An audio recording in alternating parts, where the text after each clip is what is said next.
বক্তব্য রাখার জন্য আহ্বান জানাচ্ছি মাননীয় সদস্য মোহাম্মদ আক্তার হোসেন, এনসিপি। মাননীয় স্পিকার, আপনাকে ধন্যবাদ। মাননীয় স্পিকার, আজকে আমাদের জন্য একটা শোকবাহ দিন। আমাদের এই সংসদের সাবেক একজন স্পিকার। আপনি 3 মিনিটে বক্তব্য শেষ করলে ভালো হয়। জি, মাননীয় স্পিকার, আপনাকে ধন্যবাদ। মাননীয় স্পিকার, আজকে আমাদের জন্য একটা শোকাবহ দিন। আজকে আমাদের এই সংসদের সাবেক একজন স্পিকার এবং অস্থায়ী একজন রাষ্ট্রপতি ব্যারিস্টার জমিরুদ্দিন সরকার সাহেব, তিনি আজকে ভোরে ইন্তেকাল করেছেন।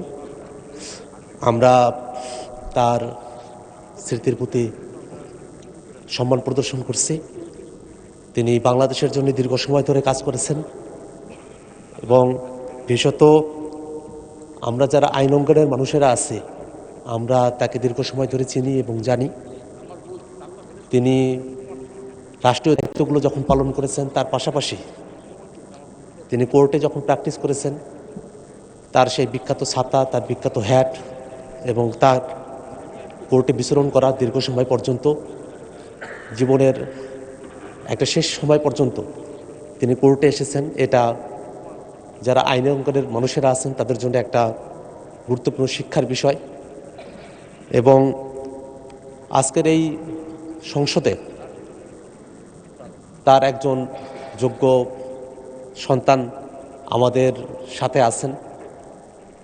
আমরা তার প্রতি এবং তার পরিবারের প্রতি শোক প্রকাশ করছি। আমরা চাই এই বাংলাদেশের মানুষেরা যারা নতুন এক বাংলাদেশের স্বপ্ন দেখেছিল, সেই স্বপ্নের সাথে ব্যারিস্টার জমিরুদ্দিন সরকার তার যে স্বপ্নের আবহ ছিল, সেটাকে মিলিয়ে নিয়ে সামনের দিনে আমরা যেন সেই স্বপ্নগুলোকে বাস্তবায়ন করতে পারি।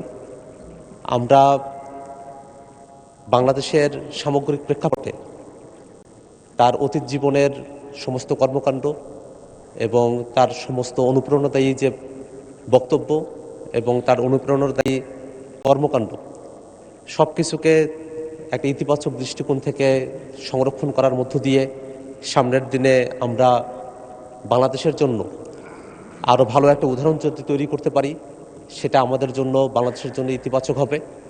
আমরা সামগ্রিকভাবে আজকের এই সংসদ থেকে আমাদের সদ্য প্রয়াত ব্যারিস্টার জমিরুদ্দিন সরকার, আমাদের সাবেক রাষ্ট্রপতি এবং অস্থায়ী সাবেক স্পিকার এবং অস্থায়ী রাষ্ট্রপতি, তার পরিবারের প্রতি আমরা শোক জ্ঞাপন করছি এবং আমরা আল্লাহ রাব্বুল আলামিনের দরবারে দোয়া করি আল্লাহ রাব্বুল আলামিন যেন তাকে জান্নাতের উচ্চ মাকাম দান করেন, তার জীবনের ভালো জিনিসগুলোকে গ্রহণ করেন এবং ত্রুটি বিচ্ছুতিগুলোকে ক্ষমা করে দেন। সামগ্রিকভাবে আমরা আমাদের বিরোধী দল এবং সরকার দলের পক্ষ থেকেই আজকের এই সংসদে তার মৃত্যুতে গভীর শোক প্রস্তাব করছি। মাননীয় স্পিকার, আপনাকে ধন্যবাদ।